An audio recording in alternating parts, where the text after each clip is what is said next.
Hello, hello, hello, John Mason. How is everybody? Hope you're all well. Uh, I've been very pleased lately because, due to the rec- recent uprisings and demonstrations against the repressive governments going all around the world, nonviolent ones, nonviolent resistance, bringing down oppressive regimes, such such as in South Korea, where the president who was about to be impeached, had the bright idea of staging a coup, declaring martial law so as he could stay in power. But the people of South Korea weren't having it. They demonstrated in front of the National Assembly building, and the delegates of the National Assembly uh, automatically canceled his martial law decree, and the president backed down. The whole thing took like six hours. The whole thing, 6 hours. And the former Soviet Republic of Georgia was having demonstrations all through their capital, Tbilisi, because the government there wanted to change the constitution so that it could Georgia would ally with Russia, would ally with Russia, so as opposed to being with the EU. And there's demonstrations going on all through the capital. What does that have to do with us, Mason? You ask. Here it is. We should be ashamed of ourselves. People are on the streets in Tbilisi and Seoul demonstrating against their own repressive governments. And what are we doing? We have elected as president a guy who was president before, made a disgrace of himself in this country, sucked up to tyrants like Kim Jong-un and Putin and Xi Jinping. It was so bad that foreign intelligence agencies like the Israelis wouldn't share information with him because they knew he would pass it on to the Russians. But let's do it right this time. As a nation, we screwed up. Let's be honest about it. But we can correct this error by being public with our opposition and taking to the streets whenever and however we need to. And one little handbook that would guide us is this book, On Tyranny, by the Yale historian Timothy Snyder. And here's some little gems that Snyder has for us. Do not obey in advance. Most of the power of authoritarianism is freely given. In times like these, individuals think ahead about what a more repressive government would want and then offer themselves without being asked. A citizen who adapts in this way is teaching power what it can do. In other words, if we don't draw a line with Trump and his regime, we're saying they can do anything they want. So let's draw lines. Good, solid lines. Let them know that we're not taking your highway to fascist hell. And let that be a lesson to you, Joe Scarborough and Mika Brzezinski, thinking that by going to Mar-a-Lago and having dinner with Trump, you can reason with him, you can talk him out of his worst. Yeah, that's a ridiculous idea. There's also a message to the Los Angeles Times and the Washington Post.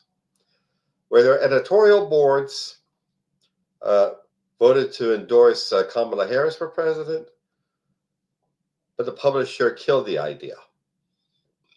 Put a good strong spike in it.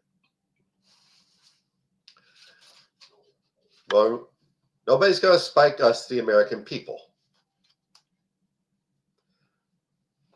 We're going to support our institutions, our governmental and non-governmental, state and county and municipal, so we can stand up to whatever idiocies that Trump might dump on us for his hunger for power.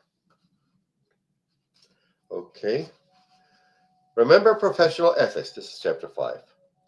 When political leaders set a negative example, professional commitments to just practice become more important. It is hard to subvert a rule of law state without lawyers, or to hold show trials without judges. Authoritarians need obedient civil servants, and concentration camp directors seek businessmen interested in cheap labor.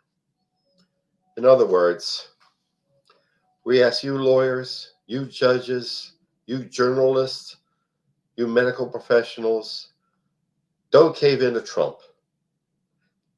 Stick with your professional ethics. They'll demand that you do something that violates your ethics. Don't. And we got your back. Fear not. And here is number 20. Be as courageous as you can. If none of us are prepared to die for freedom, then all of us will die under tyranny. That's a choice we have to make, Americans. And here's some more here. Okay. Contribute to good causes.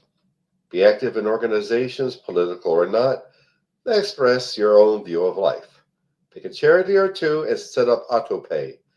Then you will have made a free choice that supports civil society and helps others to do good. I'm not going to read it all. I urge you to purchase it yourself. It's from Crown Publishing. It's at crownpublishing.com. That's where you can get it. Or your favorite independent bookstore. It certainly would help if during this holiday season we support our local vendors and merchants, locally based, and avoid the multi-billion-dollar chains, such as Amazon, which is owned by Jeff Bezos, who owns the Washington Post, who copped out to Trump. And forget any of Elon Musk's corporations, like his social media site Excrement and Tesla, all that. That's how we'll stand up to this guy, this orange ogre. And the fight's on, we're going to win it. Go ask the people in Tbilisi and the people in Seoul. Okay. On that cheery note, advertisements. All this work I do on my media is work. This YouTube channel and my blog and my podcast and my poetry and my fiction, it's all work. I need to be compensated for my work because I put so much money into it. And with enough money, I can move it all to a higher level.